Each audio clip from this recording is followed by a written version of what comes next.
उज्जैन भारत की प्राचीन और पवित्र नगरी, जिसे अवंतिका भी कहा जाता है, यह वही भूमि है जहाँ भगवान महाकालेश्वर विराजमान है और जहाँ हर श्वास में भक्ति और अध्यात्म का प्रवाह बहता है।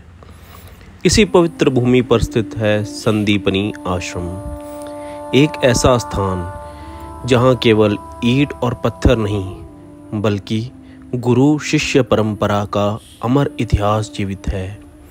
कहते हैं कि महर्षि संदीपनी महान ऋषि और आचार्य थे। उनका आश्रम उज्जैन की इसी पावन भूमि पर स्थित था। यहाँ न केवल राजाओं और राजकुमारों ने शिक्षा पाई, बल्कि स्वयं भगवान श्री कृष्ण, उनके बड़े भाई बलराम और प्रिय सखा सुदामा ने भी शिक्षा ग्रहण की।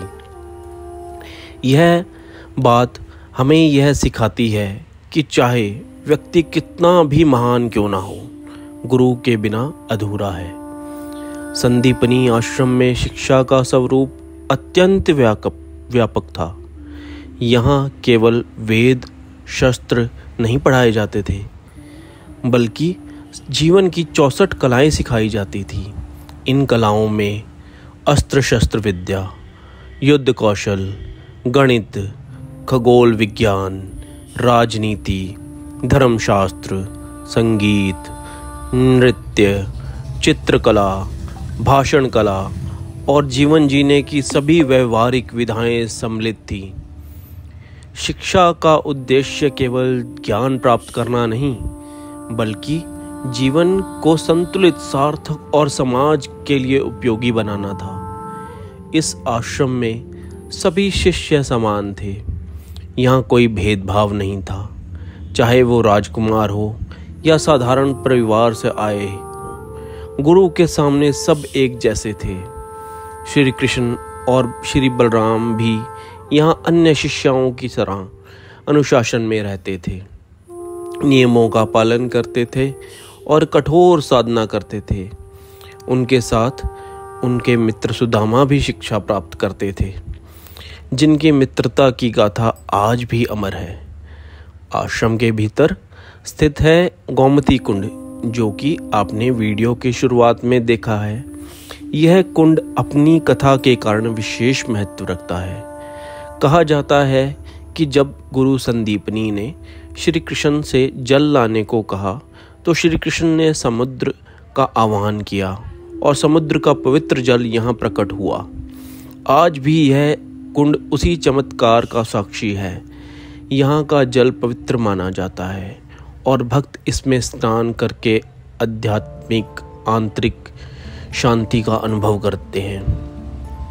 इसके साथ ही गोमती कुंड से जुड़ी एक और कथा है, जो कि आप देखेंगे कि आश्रम में एक बोर्ड के ऊपर भी गोमती कुंड के बाहर लिखी हुई है। इस कथा के अनुसार श्री कृष्ण जी जब गुरुकुल में आए विद्या ग्रहण करने के लिए, तो उन्होंने देखा कि गुरुदेव रोज सुबह कहीं जाते हैं और सुबह वो आश्रम में नहीं होते हैं। तो इसका उन्होंने गुरु माता से पता किया कि गुरुदेव रोज सुबह कहीं जाते हैं और वो नहीं होते हैं सुबह। तो गुरु माता ने उनको बताया कि आपके जो गुरु हैं वो गोमती नदी में स्नान करने के लिए जाते हैं। तो श्री कृष्ण ने सोचा कि गुरु इतनी दूर स्नान करने के लिए जाते हैं, तो श्री कृष्ण जी ने गोमती नदी माता का आह्वान किया और गोमती कुंड को आश्रम के समीप ही बना दिया। तब से ये जो गोमती कुंड है यहीं स्थित है। संदीपनी आश्रम से जुड़ी प्रेरणादायक घटना है गुरु दक्षिणा की। जब शिक्षा पूर्ण हो गई, श्री कृष्ण ने अपने गुरु को दक्षिणा देना चाहा। तब गुरु संदीपनी ने कहा कि वे अपने पुत्र की वापसी चाहते हैं, जो कि समुद्र में कहीं खो गया है। श्री कृष्ण ने बलराम और सुदामा के साथ यमलोक की यात्रा की। वहाँ से अपने गुरुपुत्र को जीवित वापस लाकर दिया। यह घटना गुरु भक्ति और शिष्य धर्म की सर्वोच्च मिसाल है। यह हमें यह सिखाती है कि गुरु का ऋण किसी भी प्रकार से उतारा नहीं जा सकता, चाहे शिष्य स्वयं भगवान ही क्यों ना हो। आज संदीपनी आश्रम एक मंदिर के रूप में विकसित है, जहां भगवान श्री कृष्ण, श्री बलराम जी और सुदामा जी की मूर्तियां हैं। महर्षि संदीपनी की प्रतिमा भक्तों को दर्शन देती है और यह हमें स्मरण कराती है कि गुरु का स्थान सर्वोच्च होता है। आश्रम परिसर में बने छोटे छोटे कक्ष देखकर सहज ही ये कल्पना की जा सकती है कि हजारों वर्ष पहले यहाँ गुरुकुल कैसे रहा होगा। आश्रम का वातावरण अत्यंत पवित्र और शांत है। वृक्षों की छांव, पक्षियों की चहचहाट, मंदिर की घंटियों की ध्वनि और भक्तों के स्वर मिलकर ऐसा माहौल बनाते हैं जो आत्मा को शांति और मन को स्थिरता प्रदान करता है। यहाँ आने वाले श्रद्धालु केवल दर्शन नहीं करते, बल्कि ध्यान और साधना भी समय करते हैं। माता पिता अपने बच्चों को यहाँ लाते हैं और प्रार्थना करते हैं कि उनके बच्चे भी श्री कृष्ण और सुदामा जी की तरह, बलराम जी की तरह संस्कारी और विद्वान बने।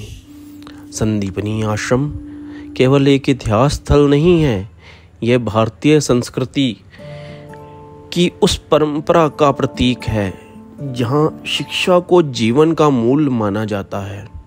यह स्थान यह संदेश देता है कि शिक्षा का वास्तविक उद्देश्य केवल ज्ञान प्राप्त करना नहीं, बल्कि जीवन को सही दिशा देना है। उज्जैन आने वाले हर यात्री के लिए संदीपनी आश्रम एक आवश्यक दर्शन योग्य स्थान है।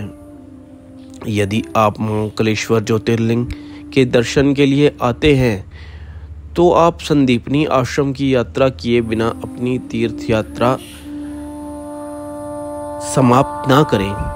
यहाँ आकर मन में भक्ति, आस्था, कृतज्ञता की भावना जागृत होती है।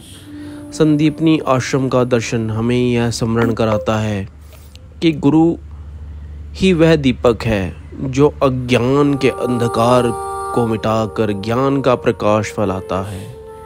यहाँ आकर हर भक्त यही अनुभव करता है कि केवल भक्ति ही नहीं, बल्कि शिक्षा और संस्कार भी जीवन को पूर्ण बनाते हैं। इस प्रकार संदीपनी आश्रम केवल एक आश्रम नहीं, बल्कि अध्यात्म, शिक्षा और गुरु शिष्य परंपरा का जीवंत प्रतीक है। जो भी यहाँ आता है वह अपने साथ श्रद्धा, प्रेरणा, आध्यात्मिक शांति का अनुभव लेकर जाता है।